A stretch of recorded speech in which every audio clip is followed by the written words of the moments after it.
Good evening, everybody. I don't know what happened there. Again, with StreamYard, our wonderful streaming platform, the go live button didn't quite work. So we're going to start this again. Thank you very much for tuning in to WrestleScope Weekly, your weekly news show here on WrestleScope TV. I am your host, John. Thank you very much for tuning in wherever you may be watching. If you're watching live, greatly appreciate it on YouTube, Twitch, Facebook Live, and Instagram Live. If you are watching on replay, thank you very much. And if you are listening to the audio podcast, wherever you may be listening to it, thank you very much for tuning in. Before we get going with everything here, lots to talk about this week. Please, as always, give a like to this broadcast, whether you're watching the video or listening to the audio podcast. Subscribe to the channel wherever you may be watching it or listening to it, and hit the notification bell so you can be updated on everything that is going on in the world of WrestleScope TV. And yes, Kid is awesome, already on Instagram, has posted this in here. And yes, I already broke it. On Twitter and on YouTube. But we have an NXT star getting released. That is correct. Dave Meltzer has reported, and I first heard about it through the folks over at Wrestle Talk, so I'm going to give them the proper credit. Troy Two Dimes Donovan, who is part of the Tony D'Angelo family, has been released by WWE. And here's the actual story. Let me bring up this here. So NXT 2.0 star Troy Two Dimes Donovan has been released by WWE, as reported by Dave Meltzer of the Wrestling Observer. Meltzer reports this wasn't a budget or creative decision, but a policy issue, and he was told he may be brought back in a year. Donovan was brought into NXT 2.0 TV just a couple of weeks ago as a member of Tony D'Angelo's family, along with Channing Stacks Lorenzo. Donovan was at the June 10th NXT house show in Tampa, but he was not at the June 11th show in Largo. Now, keep in mind as well, it is being reported, not confirmed yet, that Tony D'Angelo may have been injured in his match with Cameron Grimes in Largo last night as well. Prior to his signing with WWE in March, he had previously wrestled as Cole Carter, most notably for AEW, including a match on Dynamite in April of 2021. So, does this mean that more releases are coming? Probably not. As Meltzer was reporting, it is a policy issue. So, it means something was violated by Troy Donovan. We don't know what yet. I'm sure we will hear something about it in the coming days, but this came out of nowhere. Now, does this mean that there are going to be more releases coming? I don't think so. I think this was kind of a one-off right now, though we will, as reported, they've been saying that they reported that there are going to be releases coming every 6 months. Basically, that talent has 6 months to prove themselves to the WWE, and it probably will be a few more months before we see any mass releases, but who knows? So again, Troy Two Dimes Donovan has been released by the WWE, and I was going to post a joke about this, saying, hey, well, now that he's taken over Legado del Fantasma, he can't afford to have that many people under his payroll, but it's not funny when you're actually joking about somebody's job. A year off makes you think something very serious. I don't know. There has not been any speculation at this point that I have seen. The only report I have seen has come from the news from Wrestle Talk that was posted originally by Dave Meltzer. So, actually, we have something new to add in here too for the show tonight that we're going to talk about that I was not planning on originally talking about. So we've led off with a release. I didn't think we were going to be doing that, but we've led off with a release. Okay. Before we continue on, let's get into a couple of the comments here real quick. We've got a few. Oops, nope, that's not what I wanted. I wanted to get rid of that. We're going to go to this. Lucas, always good to see you. And Michael, thank you very much for chiming in. And of course, we've got Kid is Awesome. We've got TKG over on Instagram as well. Thank you all very much for tuning in. I don't know why I'm not able to scroll on Instagram right now. It's not allowing me to scroll back. Huh. That's interesting. I don't know what's going on there. Let's see. Oh, that's not going to do it either. Okay. So let's go ahead and get right into the news, and then we're going to open things up a little bit later on in the show for Ask Jon Anything if there's time. Okay. Let's go ahead and talk about the Forbidden Door. The Forbidden Door got blown down this week when we saw the appearance of Will Ospreay and his group, the what are they? The United, what are they? The United something or another. They showed up at Dynamite on Wednesday night. We saw them in action against FTR and Trent Beretta on Rampage in a losing effort, which was very surprising. But we've seen Tanahashi, we've seen Cobb and Great-O-Khan, now we've seen Will Ospreay, and things are definitely getting very interesting. United Empire, thank you very much, Brian and Lucas. It's been a long day for me. It's been a long Sunday. And the United Empire now. So we have seen quite a few New Japan stars show up in AEW leading up to the Forbidden Door, which is in less than 2 weeks now. Actually, it's 2 weeks from the time of this taping on June 26th. Obviously, Dominion happened last night, early this morning, and we'll talk about that in just a little bit. I would expect to see even more New Japan Pro Wrestling appearances in the next 2 weeks. This coming Wednesday night, you've got Road Rager in St. Louis. We will probably see some talent there. And I'm really, really crossing my fingers for June 22nd here in Milwaukee, that at both Dynamite and Rampage, there are going to be New Japan stars at that show. I get the feeling they will be, since Chicago is just a couple days after that. They're going to want to bring the talent in early. I was very surprised. Let me say, I had predicted that there was going to be AEW talent in Japan for Dominion last night, and it didn't happen. It did not happen. We heard certain things called out, but not a single AEW talent was in attendance at Dominion last night for New Japan Pro Wrestling, which was surprising, but maybe not so much. I don't know. I know after Jay White ended up winning the IWGP Heavyweight Championship, he did call out Hangman Adam Page.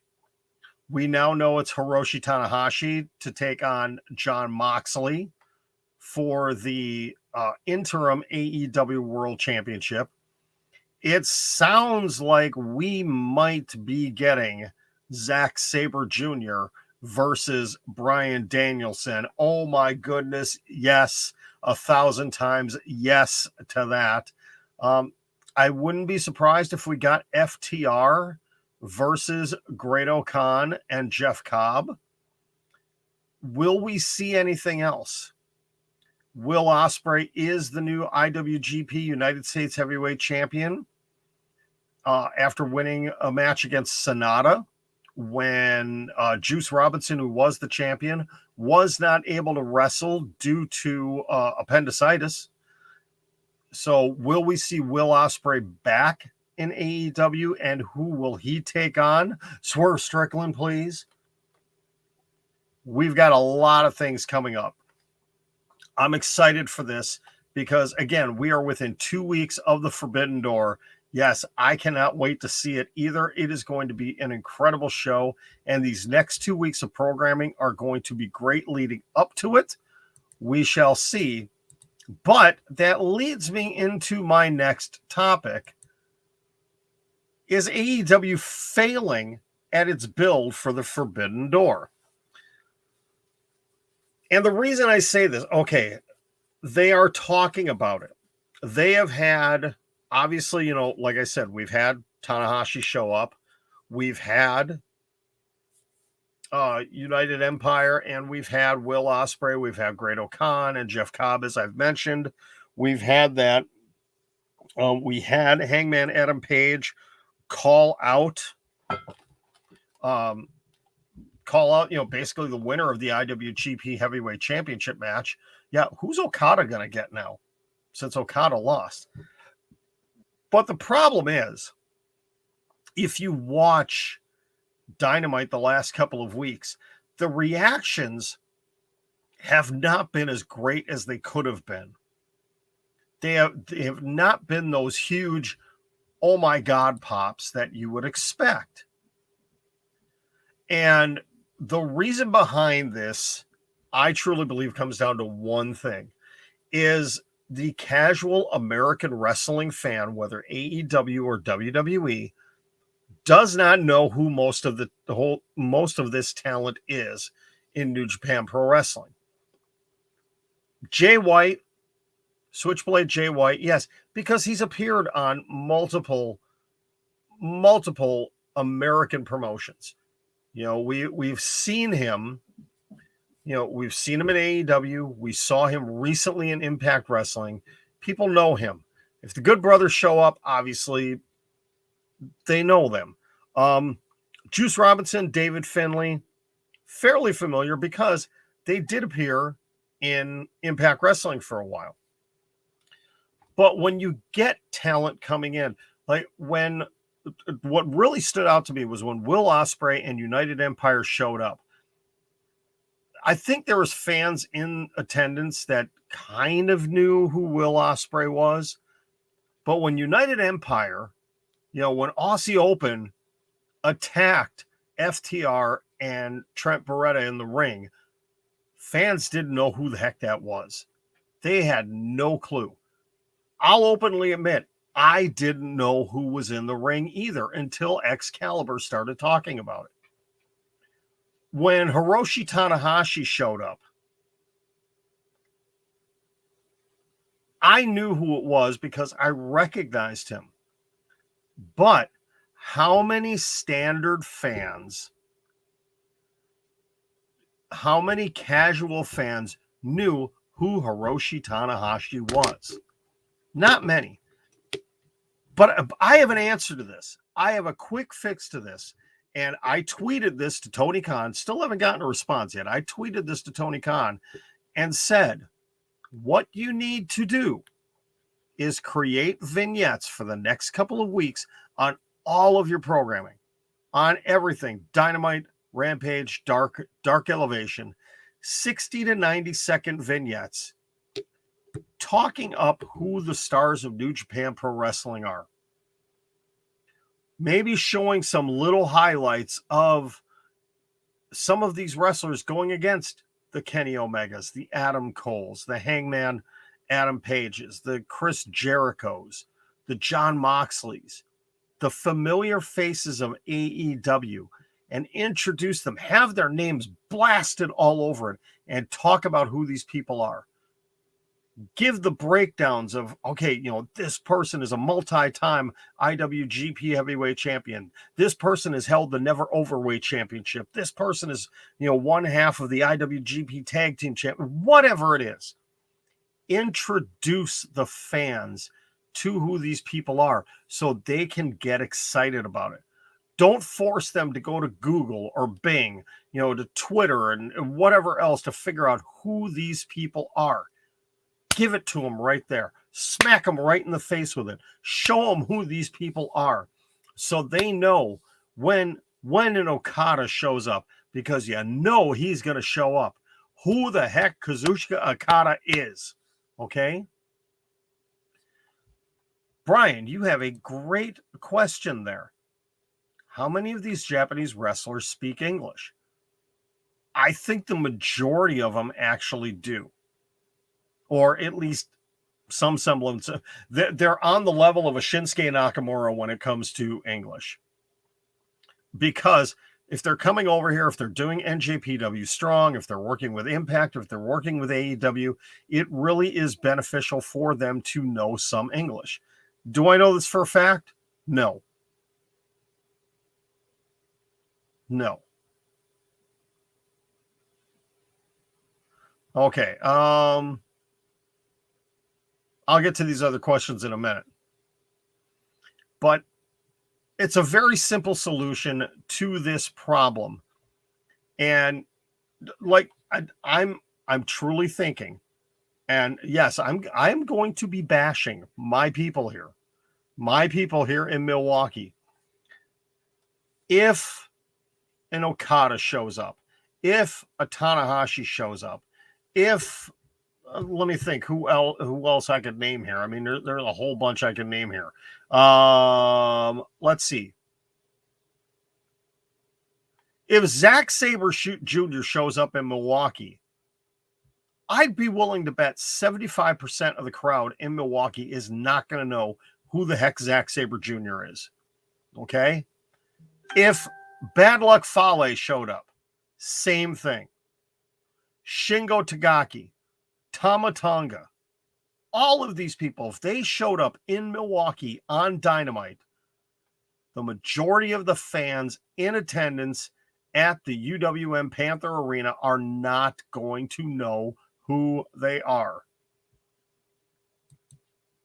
Juice Robinson, I think people would. But now that he's not a champion, and since he's recovering from appendicitis, who knows if he's going to be available, quite honestly. So here's my suggestion, too, to the fans, though, of AEW. You want to make sure that you are getting versed on who these people are before they come in. You know who these people are. Just look at names, look at pictures. If you don't have time to watch video, that's fine. Get backgrounds on these people so you understand just how important it is for this person from Japan to be wrestling in AEW and why it makes sense for them to be wrestling your favorite star in AEW. Okay? That's what we need to be doing. So, Lucas, how much is that event going to be? First of all, as TKG says, it's a pay-per-view. It's not a premium live event. I believe it is going to be $49.99. I am not 100% sure on that, but I am speculating it is going to be $49.99 because that is typically what AEW shows are. Hello, Louie. Good to see you, my friend. Always good to see you in here. Ooh, Great Muda, who just announced he's retiring. Man, if he showed up, holy smokes, giant pop. Hello, Graham. Thank you for the comment. Yep, totally agree. You're English. However, you know very little about the British wrestlers who are working for New Japan Pro Wrestling. Yeah, it's because you pay on Fight TV. Don't get me. Fight TV has lower prices than Bleacher Report has, unfortunately, and Fight TV has gotten smart when it comes to VPNs again. Give them credit for that. So, yeah. Let's see. TKG brings this up. First of all, it ain't gonna happen. Second of all, if it did, Seth Rollins, hands down, would be the first guy to bust that door down because he would be the best one. People would say Roman Reigns. I'd say Seth Rollins would be the best one to bust that door down. I'd love to see that. You know, Seth Franklin Rollins showing up in AEW. Oh my goodness. That would be crazy. That would be flipping crazy. All right. Do we get to the good news or the bad news? You know what? We got to talk about injuries. So the laundry list of injuries continues to grow. Obviously, we know we've got CM Punk on the shelf, Cody Rhodes on the shelf, Matt Cardona, who had to relinquish the NWA World Heavyweight Championship last night. Congratulations, Trevor Murdoch, on becoming a 2-time NWA World Heavyweight Champion. But now the list continues to grow. It appears Scorpio Sky, the TNT champion, may be injured. He aggravated an injury in his match against Dante Martin.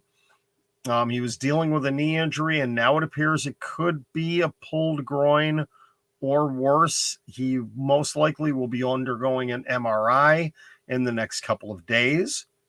I had mentioned earlier, there's the possibility that Tony D'Angelo could be injured. There were reports coming out of the NXT Live event in Largo, Florida on Saturday night that the match between D'Angelo and Cameron Grimes had to be stopped abruptly because of an injury. Is it an angle? Is it real? There hasn't been any confirmation on it as of yet. And now the latest one that popped up today is Velvet Sky. I'm sorry, not Velvet Sky, Red Velvet. I'm getting my Velvets confused. Red Velvet could potentially be injured as well, coming out of her match on Rampage with Chris Statlander. No confirmation on that as well. It is getting scary just how many injuries we are hearing about in wrestling. It's like it's happening just over and over and over again. It's becoming very serious. It really is. And yeah, Louis, don't jinx yourself though, because you know what? Danhausen could come in and put the curse on you as well. Yeah, hopefully you're not injured. It is frightening just how many injuries there are right now. Incredible the numbers that are out there. Obviously, Rick Boogs is another one. Rick Boogs. There's so many. The list goes on and on. Randy Orton taking time off to heal himself up. Bryan Danielson taking some time off. Darius Martin of Top Flight injured again. Just a lot of them. There are a lot of them right now. And hopefully this isn't something that is going to continue on. AEW can handle it. WWE, if they get too many more top people that go down to injury, that could be some serious problems for them moving forward. But I sincerely hope for everybody that's involved in wrestling that we don't hear about any more injuries, and that everybody that is out does come back soon and at 100%. We shall see. Speaking of injuries, let's talk about Cody Rhodes real quick. As Lucas says, Cody Rhodes. WWE is playing up the angle that he will be out for 9 months, which would put him out until just before WrestleMania. Now, any of you that have been watching anything, any stories on past history of torn pectoral muscles in wrestling, it is usually 4 to 5 months, 6 at the worst. But in most cases, it is 4 months. They're playing up 9 months because they want to build it up that it's going to be a John Cena-like return. When John Cena came back at the Royal Rumble at Madison Square Garden, where nobody was expecting him, and he showed up. You had Triple H with that look on his face. That's what they're trying to do with Cody Rhodes. Bayley, another one. Though she has been cleared. I don't know if it's WWE doesn't have anything for her, which if that's the case, the entire creative staff needs to get fired, or there's something else going on. And I believe there is actually something else going on, but I don't have any other inside information. But WWE is really playing up this whole Cody's going to be out for 9 months. And no, unless there's some sort of a massive setback from him. And in the physical condition that he is in, I highly doubt it. I really highly doubt it. Who's going to be back first? I believe CM Punk will be. I believe CM Punk, I believe his injury is not as severe as Cody's, and he will be back much sooner.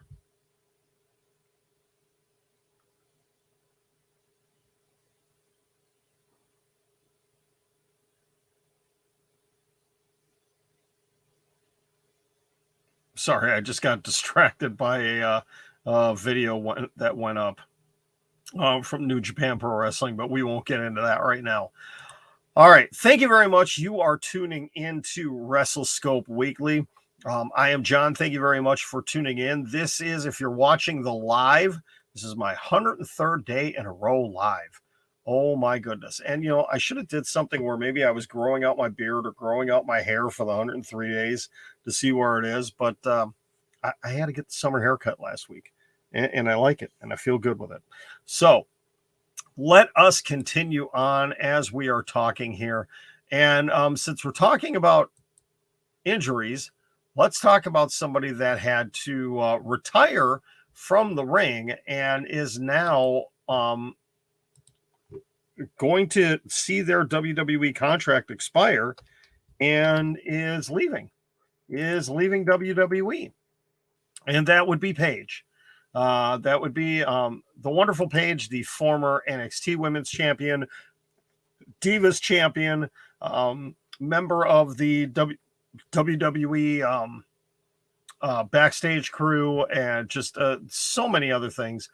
And let me go ahead and show you the post that she put up just a couple of days ago. We've talked about this. A lot of people have talked about this, but July 7th is going to be my last day with WWE. I'm so thankful and I appreciate the opportunities that the company has given me. I will always be appreciative of the company that took in an 18-year-old British pale emo girl that didn't look like your average diva, giving me the chance of a lifetime and making me feel like a superstar. I know after my neck injury taking me out of in-ring status, it was pretty hard to keep me around as long as it did, and for that, I'm thankful too. Thank you to the WWE Universe. You guys are the most passionate group of fans I've ever seen. Hope you continue to stay on this journey with me. I think the toughest part, weirdly enough, is having to let the Paige name go. But Saraya is one hell of a name. Kudos to my mom for that one. FYI, I'm not saying I will never be in the ring again. That day will most certainly come again, wherever the return may be. Thank you, WWE. Love, Saraya. So, we have learned that July 7th is going to be the final day for Saraya, for Paige, under WWE contract. Now, we don't know if she has been medically cleared by WWE to return to the ring. We don't know if she's been given that A-OK yet. She has continually said that health-wise, she is doing much better. She's doing much, much better. What does this mean for her? I think when July 7th hits, Tony Khan needs to be on the phone to Paige and have a conversation with her. Say, listen, you may not be able to get in the ring, but I could really use you as an on-screen talent. I would love to sign you to a part-time deal, have you come in, manage somebody, anybody, be involved, be a focal point in our women's division, whether it's in the ring or out of the ring, and bring her in. Because it would be a huge move for AEW to bring in a recognizable face like hers, whether she is able to wrestle or not, because we've seen her in the managerial role. We've seen her in a GM role. We know that she can do multiple things out there. And if, by the grace of God, she is able to get cleared, like an Edge, like a Bryan Danielson, she could go on to have some amazing, amazing feuds with the AEW talent. Now, again, I can already hear the people out there saying, wait a second, why does AEW need to bring in yet another WWE reject? Well, first of all, she's not a reject. They have decided not to renew a contract with her because, again, she is not medically cleared. WWE has taken very good care of her. But, there's got to be someplace else for talent to go. Think of it this way. If the NFL, if the NBA, if Major League Baseball, if the National Hockey League all had competition at their level and talent, let's say, okay, I'm going to use Aaron Rodgers of the Green Bay Packers as an example. If the Green Bay Packers decided to release Aaron Rodgers and he went to go play in the Canadian Football League, okay, we'll say the CFL, okay, would CFL fans be complaining that, oh my goodness, we're getting this NFL reject? No, they wouldn't. They'd be thrilled to death that they'd be getting a 2-time or a 3-time NFL MVP, a Super Bowl champion quarterback, a first ballot Hall of Famer. Why we do this in the world of wrestling, I don't understand. It is so stupid. It really is. Really stupid how we as fans sit there and gripe and complain when a company will pick up a talent that left another company.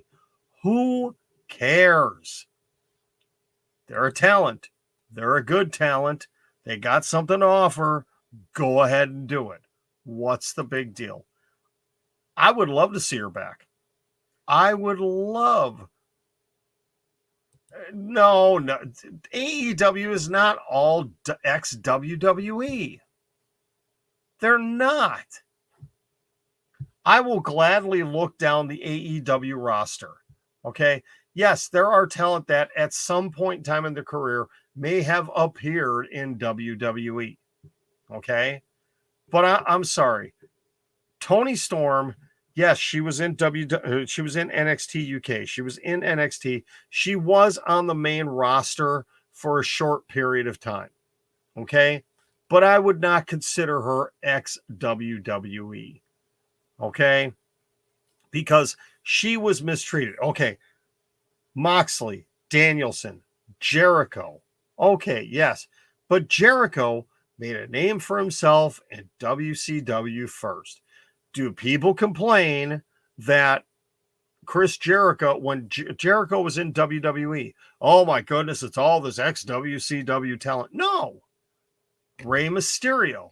Oh my goodness, it's a former ECW and former WCW talent. No, they don't. Let's stop complaining. Oh, TKG, really?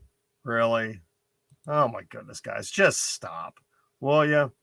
Yeah, Lucas, I know you'd be really happy if the Packers released Aaron Rodgers. Ain't gonna happen. Ain't gonna happen. Newcastle? Really? Newcastle? I don't know about that. That's an argument for completely another channel. Okay. All right, let's talk about something good. Or is it good? Is Gunther on his way to dominance in the WWE? The former Walter, the former longest ever reigning NXT UK champion and juggernaut, now known as Gunther, has his first gold in WWE proper by becoming the Intercontinental Champion, defeating Ricochet in surprisingly what was a really good match. I thought it was going to be a 30-second squash match, and they didn't end up Kofiing Ricochet, which I was really happy about. He got moves in. Gunther ended up he sold for him. He sold for him. But is this the beginning of dominance by Gunther in WWE? I mean, realistically speaking, Who could challenge him for that Intercontinental Championship and beat him for it? Who on the SmackDown main roster right now could do it? Drew McIntyre? Maybe. But he's going to be involved in the World Championship feud. Sheamus, but that feud wouldn't make sense. Happy Corbin? No, I wouldn't see that happening. Because you have to keep in mind, Gunther is a heel. You would need a babyface. And outside of Drew McIntyre, what big babyface is there that could challenge Gunther? There isn't one. Until they decide to call up somebody from NXT, Braun Breaker. Maybe that's who it will be. I don't know. Because actually, we saw those two wrestle, didn't we? They had a one-on-one match at NXT. And Braun Breaker came out on top on Gunther's way out of NXT, didn't he? Are we going to see a long run from Gunther as the Intercontinental Champion? I believe so. I believe we will see a long run from him. But are they going to give him challengers that are going to make him look strong? Or are they going to give him challengers that just weaken the championship? Yes, I'm happy for him as well. I mean, I'm sure it took a lot to convince him to finally move to the United States, because for a number of years, he said, nope, I kind of like where I'm at right now. I'm going to stay in NXT UK. I have absolutely zero plans of moving to the United States full time. Well, he has. Okay? He has. Does this mean we are going to see dominance from him? I would certainly hope so, but do it in a smart way. Give him challengers that maybe could look like they could win. Don't give him a bunch of local jobbers. Don't give him 24/7 title rejects that stand no chance against him. Give him talent that can give it a shot. Okay? Oh, please, no. Absolutely not. Lucas, no. No. I don't want The Miz on SmackDown, and I don't want him to win another championship. We don't need him with a title, okay? We don't. Flat out, plain and simple, no. All right. We've got 2 more stories to go here. You know what? I want to talk about this one. I did not have it on the list to bring up, but we are going to talk about this.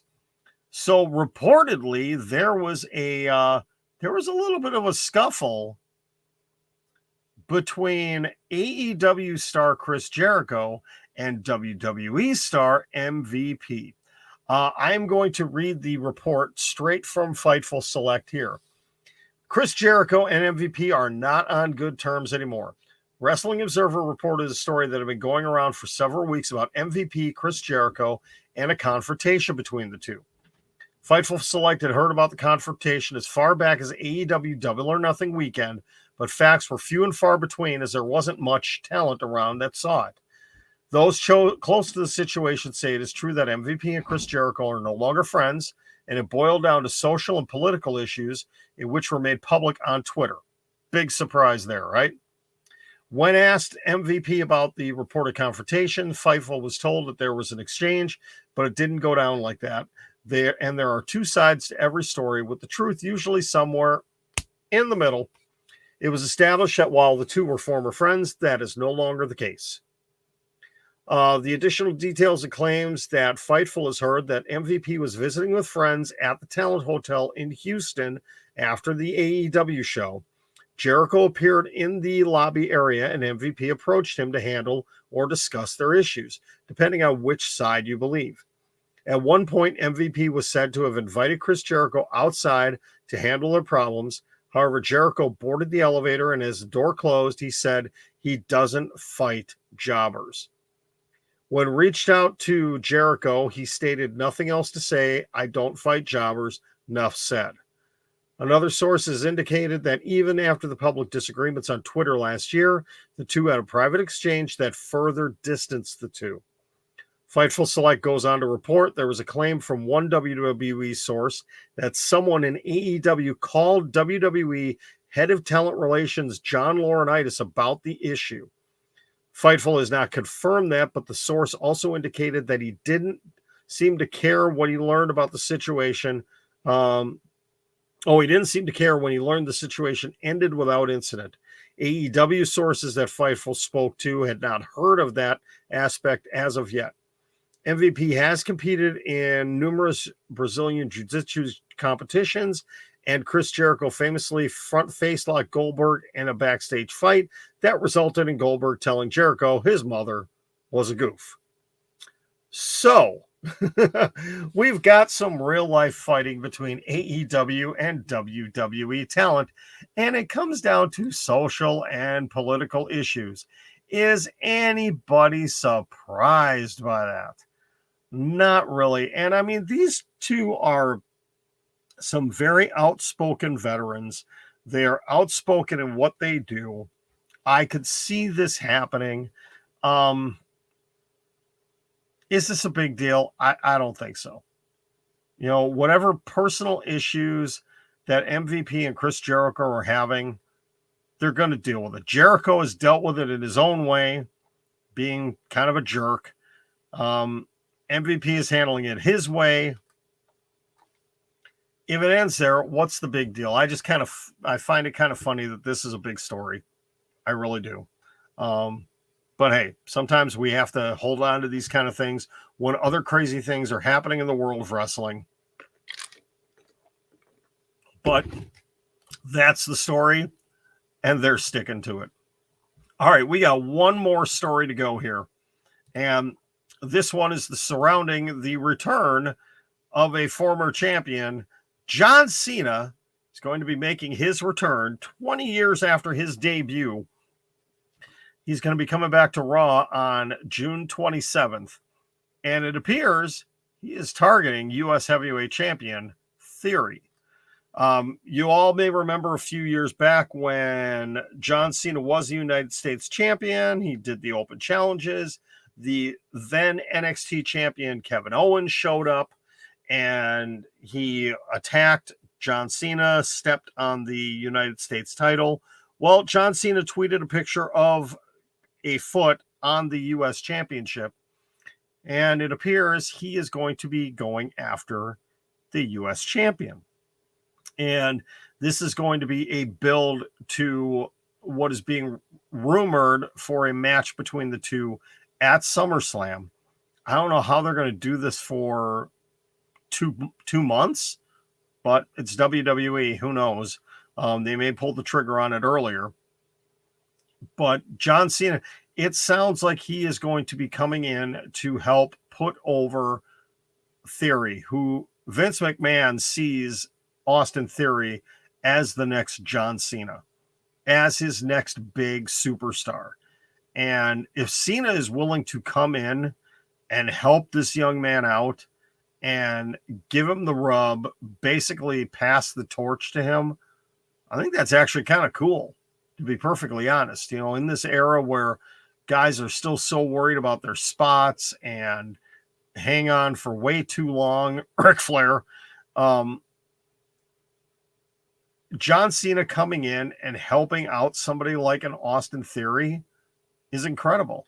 And the promo battles these two could have over the course of months would be fantastic. Would really be fantastic. I think it would be a lot of fun to see. How are they going to start it out? Maybe are they going to have John Cena show up like Kevin Owens did and attack Theory after a match, you know, and stand on that belt? Are we going to see that? Would that be something that you would want to see? I think it would be interesting. I really do. But we shall see. What do you think? What do you think? Should John Cena be coming back to face an Austin Theory? Do you want it to be a summer long program? Will it help Theory out? I think it would. I really do. I'm excited to see it. I can't wait for John Cena to come back because obviously we need a top babyface with Cody Rhodes down. Does he come back with new colors? I think he will. I think he should come back with red, white, and blue. Push the whole United States title thing. Come back in red, white, and blue in some form. I mean, he's done it before. You know, he's done it before when he had the ripoff of the old AWA logo with the hustle, loyalty, respect. Have him come back in red, white, and blue. It makes sense. You know, it doesn't need to come back in green or orange or purple. You know, it doesn't need to be a fruity pebble. Come back as an American flag. That's the way I would do it. You know, if he's going to be going after the U.S. Championship, that makes the most sense to me. All right, we are at the 45-minute mark, which means we are going to open it up now for the Ask Jon Anything segment. You can ask me anything, wrestling related, non-wrestling related, whatever it may be. And if you'd like to get a question in for next week's show, if you are listening to this or watching this on replay and you missed out, easiest thing to do is email me at WrestleScopeTV@gmail.com.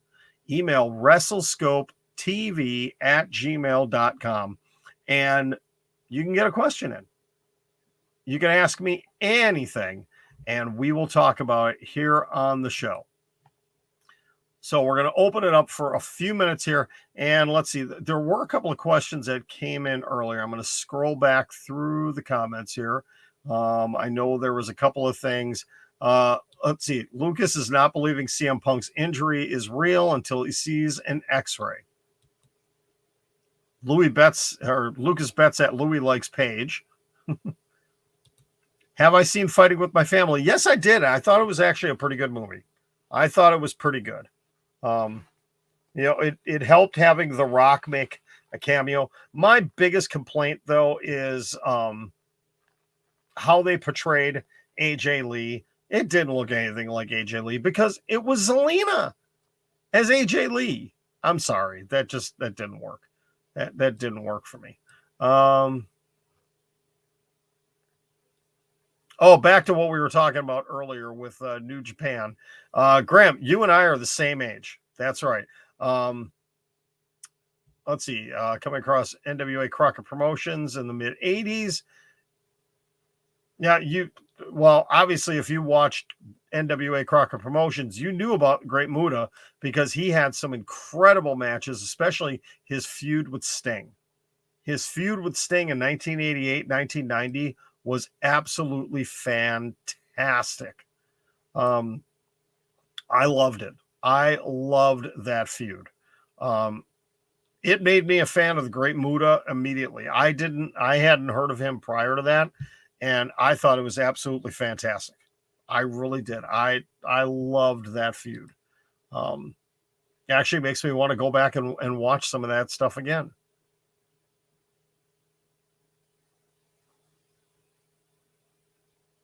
Oh boy, I don't know if I want. Okay, I'm gonna go ahead and post this. Paige is more fit to wrestle than. I'm assuming you mean Jeff Hardy. Yeah. Taking some shots at Jeff there. I'm not sure if that's really appropriate or not, but we'll leave it there for what it is. Let's see. So, for anybody that's curious, I did not end up ordering New Japan Dominion last night, and I probably won't be at this point in time just because of finances. I haven't checked into the whole thing, as I talked with Brian about on last night's show, about the conversion of yen to American dollars for purchasing NJPW World, and if there's any fees or anything else. I've just opted, at least at this point in time, not to order it. At some point in time, I probably still will, because it looked like an incredible show. From everything I read, it was an incredible New Japan Pro Wrestling show again, as always. Every show always seems to be just absolutely amazing that they put on. How they can continually do that, I don't know, but they do. Is New Japan perfect when it comes to that? No, they're not. Absolutely not. But they definitely do a really good job. All right. If we don't have any other questions popping in tonight, I believe I'm actually going to end this WrestleScope Weekly early. Okay. Usually we go a little bit over an hour, but I want to keep it a little bit shorter because it has been a couple of really long days for me. And I've actually got family waiting for me for some stuff here. So unfortunately for you viewers, you are not going to get an appearance. It doesn't look like you're going to get an appearance of +1 or +2 today, because I don't know where they are. I think they might actually be sitting outside by the fire pit right now. So no +1 tonight. I'm sorry. We're going a couple of days without him. I don't know if we're ever going to get the return of +2. He wasn't very happy after his inaugural appearance a couple of days ago. And if you're new to the broadcast and don't know what I'm talking about, you'll have to tune in again to find out what I'm talking about, okay? Least favorite wrestler except Benoit, Charlotte Flair. I didn't even need to think about that one. Charlotte Flair, without a doubt, my least favorite wrestler. If she never showed up on wrestling TV ever again, I would be happy.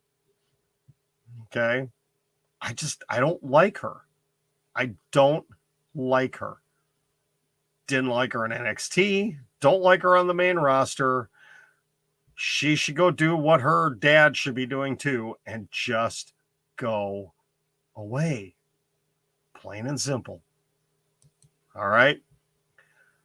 Well, thank you very much, everybody, for tuning in to WrestleScope Weekly this week. It's been good to get back to doing the weekly news podcast. I'm sorry that it's been missing for the last couple of weeks. Hopefully going to be back onto a regular schedule with it again. Next week, we might switch it up, since next week, Sunday, is Father's Day. I do not believe I am going to be doing an hour-long broadcast on Father's Day. But then again, who knows? It is me. It is wrestling. We shall see. One quick update for those of you that are watching live right now. I am most likely not going to be doing a Raw watch along tomorrow night. I've got some stuff I've got to prepare for Tuesday night, and I need to be focusing a little bit of extra time on it. So I will do a live show tomorrow night. Might do something during hour 3 of Raw tomorrow night. We shall see. But it's not going to be a 2-hour watch along of Raw tomorrow night. So just be aware of that. Going to continue on. We're at 103 days. I'm still waiting for Pearson's Salted Nut Roll to come forward as a sponsor of the show.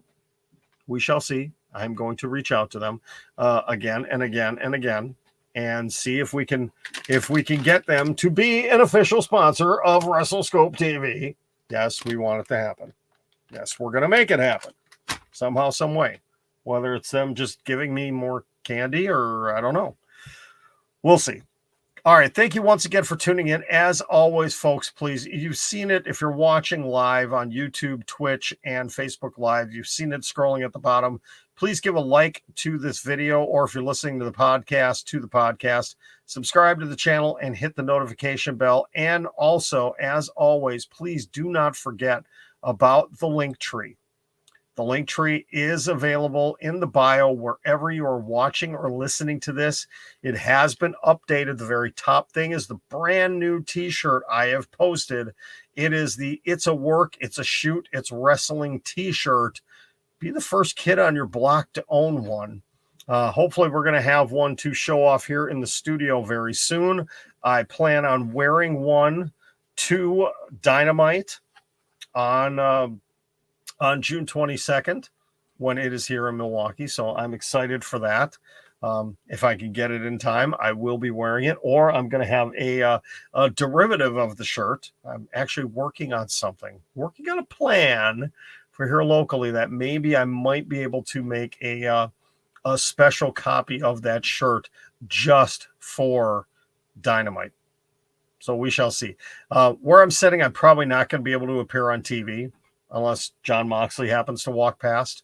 If he enters from, from high above the ring, which actually, knowing that building as well as I do, actually, there's a possibility he could.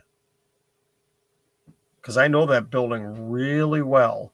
And there's a possibility he could walk in from right around where we're sitting. We shall see. All right. Thank you very much again for tuning in, everybody. Greatly appreciated. You have been watching and listening to WrestleScope Weekly. I am Jon. Please join me Monday night as we will talk more professional wrestling for the 104th day in a row live.